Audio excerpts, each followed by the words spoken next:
Hello दोस्तों, मैं हूं अभिषेक गैरेज यूज से और आज हम बात करेंगे नोकिया 3310 के बारे में। और इससे पहले कि मैं वीडियो आगे बढ़ाऊं, मैं आपको बता देना चाहता हूं कि थोड़ी सी तबीयत ठीक नहीं है और गला मेरा थोड़ा खराब है। तो अगर आपको ऑडियो क्वालिटी में थोड़ा इशू लग रहा है, आवाज साफ नहीं आ रही है, तो उसके लिए मैं माफी चाहता हूं। लेकिन अगेन ये वीडियो मेरे को बनाना ही था, तो इसलिए मैं बना रहा हूं और आई होप कि आपको इसका कंटेंट जो है पसंद आएगा। अब नोकिया 3310 के बारे में क्यों हम बात कर रहे हैं, नोकिया 3310 के बारे में बात इसलिए कर रहे हैं क्योंकि एक नया वर्जन जो है नोकिया 3310 का लॉन्च होगा मोबाइल वर्ल्ड कांग्रेस में और फॉर्चुनेटली मैं वहां पे रहूंगा। तो आप लोगों के लिए पहला वीडियो मैं वहां से लेके आऊंगा इस डिवाइस के बारे में। तो उसके लिए डेफिनेटली आप हमारे चैनल को सब्सक्राइब कर लीजिए, क्योंकि जैसे ही वो वीडियो अपलोड होगा आपको नोटिफिकेशन आ जाएगी। अब हम बात करेंगे इस वीडियो के अंदर कि क्या क्या चीजें नोकिया 3310 में अच्छी हैं इतने सालों से और क्या चीजें अच्छी हो सकती हैं। तो यहाँ पे 4 चीजें मैं आपको ऐसी बताऊंगा जो कि नोकिया 3310 में बहुत बढ़िया है। और नोकिया को जब इस फोन को इन्होंने रीलॉन्च करना है तो ऐसे में इन 4 चीजों को चेंज नहीं करना चाहिए, तभी इस फोन के जो नया वर्जन आएगा उसको वैसा ही रिस्पॉन्स मिलेगा, वो वैसा ही रह पाएगा जिस तरह की ड्यूरेबिलिटी, जिस तरह की हमने ओवरऑल स्ट्रेंथ देखी है नोकिया 3310 में। तो ये 4 चीजें होंगी और साथ ही साथ 3 चीजें मैं ऐसी बताऊंगा जो कि नोकिया 3310 में उस समय में नहीं थी जब 3310 लॉन्च हुआ था, जो कि अब हो सकती हैं।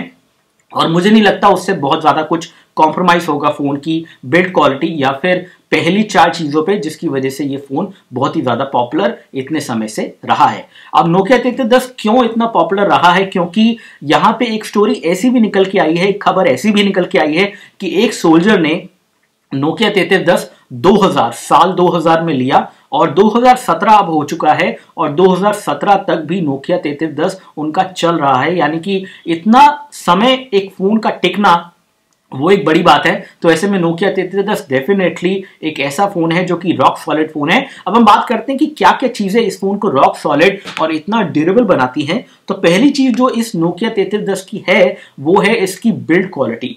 कुछ इस तरह की बिल्ड क्वालिटी इस फोन में दी गई है कि मेन कंपोनेंट जो है वो आपका कंसील्ड है 2 प्लास्टिक बैक कवर से, जो कि फ्रंट और बैक का होता है। और जब फोन गिरता है तो ये प्लास्टिक के बैक कवर जो है अलग हो जाते हैं और ऐसे में नोकिया 3310 की जो इंटरनल बॉडी है वो बच जाती है बहुत सारे शॉक से। चाहे आप इसे कहीं से भी गिर दीजिए, कुछ भी कर दीजिए, बहुत ज्यादा हाइट से गिरेंगे तो ज्यादा से ज्यादा डिस्प्ले में क्रैक आ जाएगा, उसके बाद भी डिस्प्ले चलता रहेगा, क्योंकि इंटरनल बॉडी इतनी अच्छे तरीके से बनाई गई है कि बिल्ड क्वालिटी अच्छी होने की वजह से और फोन का फॉर्म फैक्टर कुछ इस तरह का होने की वजह से फोन के फ्रंट और बैक कवर अलग हो जाते हैं और फोन फिर भी जो है बच जाता है। तो डेफिनेटली इस तरह का ही डिजाइन हमें नए नोकिया 3310 में भी मिलना चाहिए, ताकि वो अलग अलग तरह के ड्रॉप टेस्ट को सरवाइव कर जाए और वो हम करेंगे बिल्कुल जब ये फोन लॉन्च हो जाएगा। एक और चीज जो इस फोन की है अच्छी, वो है इसकी बढ़िया बैटरी लाइफ।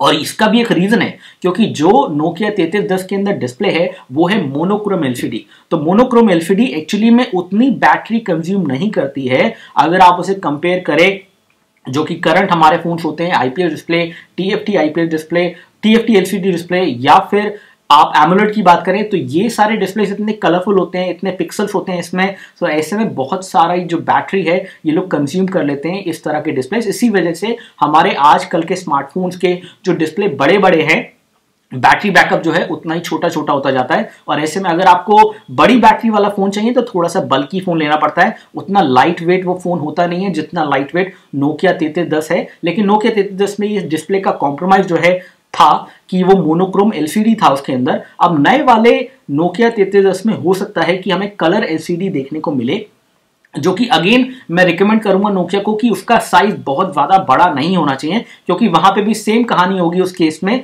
कि बैटरी जो है बहुत जल्दी खत्म हो जाएगी और बैटरी बैकअप पे फर्क पड़ेगा, जो कि नोकिया 3310 के नए वर्जन को थोड़ा सा वीक बना देगा। तो यहाँ पे बैटरी लाइफ इंपॉर्टेंट है और इस चीज में इंपॉर्टेंट ये है कि नोकिया जो भी डिस्प्ले उसमें डाले उस डिस्प्ले को अगर हल्का फुल्का चेंज करे, उसका डिस्प्ले का साइज बहुत ज्यादा बड़ा नहीं होना चाहिए।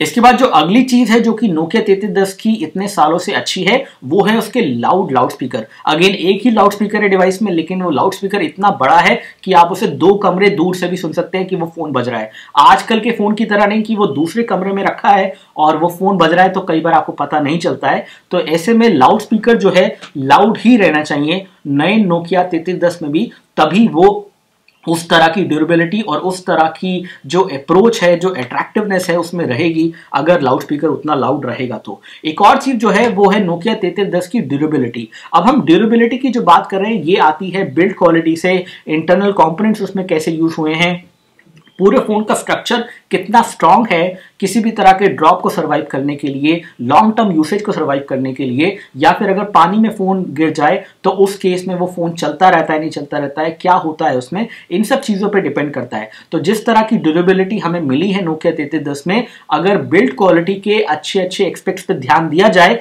तो डेफिनेटली उस तरह की ड्यूरेबिलिटी हमें नोकिया 3310 के नए वर्जन में भी मिल पाएगी। तो यहां पे ये 4 चीजें थी इंपॉर्टेंट जो कि नोकिया 3310 में ऑलरेडी ठीक है और ठीक ही रहनी चाहिए, इनको अफेक्ट नहीं करना चाहिए नोकिया को, तभी नोकिया 3310 का जो नया मॉडल है वो उतना ही पॉपुलर हो पाएगा जितना पुराना मॉडल रहा है इतने सालों से। अब यहाँ पे कुछ चीजें हैं जो कि नोकिया 3310 में नहीं थी पहले, वो है फ्रंट कैमरा। अब फ्रंट कैमरा नोकिया 3310 में नहीं था, तो फ्रंट कैमरा डेफिनेटली डाला जा सकता है। आज के टाइम पे बेसिक से बेसिक फोन में भी फ्रंट कैमरा आपको मिल जाता है। तो अगर नोकिया इसके अंदर एक फ्रंट कैमरा डाल देता है जो कि थोड़ा डिसेंट क्वालिटी का फ्रंट कैमरा है तो डेफिनेटली वो एक अच्छी बात हो जाएगी। हालांकि इस तरह के फोन्स के अंदर फ्रंट कैमरा हो या नहीं हो इतना बड़ा डील ब्रेकर नहीं होता है, क्योंकि डिस्प्ले का साइज छोटा रहने वाला है।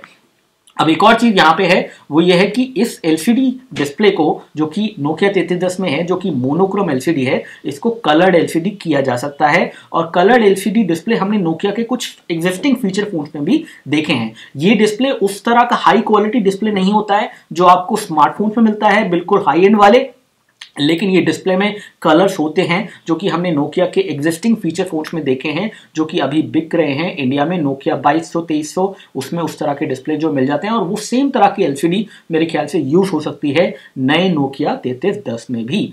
तो ओवरऑल देखा जाए तो इस वीडियो में आपको बताया है कि क्या क्या चीजें हैं जो कि नोकिया 3310 में चेंज नहीं होनी चाहिए और क्या ऐसी चीजें हैं जो कि नोकिया 3310 में चेंज हो सकती हैं। अगर आप लोगों का कोई सजेशन है कोई भी ऐसे फीचर के बारे में जो मैंने यहाँ पे मिस कर दिया है, जो आपको लगता है कि नोकिया 3310 में आना चाहिए और आने के बाद उस फोन की ड्यूरेबिलिटी, लॉन्ग टर्म यूसेज और ओवरऑल बैटरी बैकअप पे फर्क नहीं पड़ेगा, तो बिल्कुल उसको सजेस्ट कीजिए नीचे कमेंट सेक्शन के थ्रू, जो कि इस वीडियो के नीचे है। फिलहाल इस वीडियो में इतना ही। आई होप ये वीडियो आपको पसंद आया होगा। अगर आपको वीडियो अच्छा लगा है तो लाइक बटन जरूर दबाइए, साथ ही साथ हमारे चैनल को सब्सक्राइब कीजिए, सब्सक्राइब बटन दबा के, जो कि वीडियो के नीचे दिया गया है। दोनों ही बटन वीडियो के नीचे हैं। अगर आप हमारे वीडियो देखते हैं तो सब्सक्राइब कर लीजिए, हमारे साथ जुड़ जाइए, हमें सपोर्ट कीजिए। तो फिलहाल इस वीडियो में इतना ही। बहुत बहुत शुक्रिया आपका वीडियो को देखने के लिए। जय हिंद, वंदे मातरम। और अगर आपने हमारे चैनल को सब्सक्राइब नहीं किया है तो रेड सब्सक्राइब बटन वीडियो के नीचे दिया गया है, उसको क्लिक करके हमारे चैनल को सब्सक्राइब कर लीजिए। साथ ही साथ बेल बटन को दबा के send me all notification for this channel को सिलेक्ट करने के बाद सेव बटन को दबाइए, ताकि आपको हमारे वीडियो सबसे पहले मिले।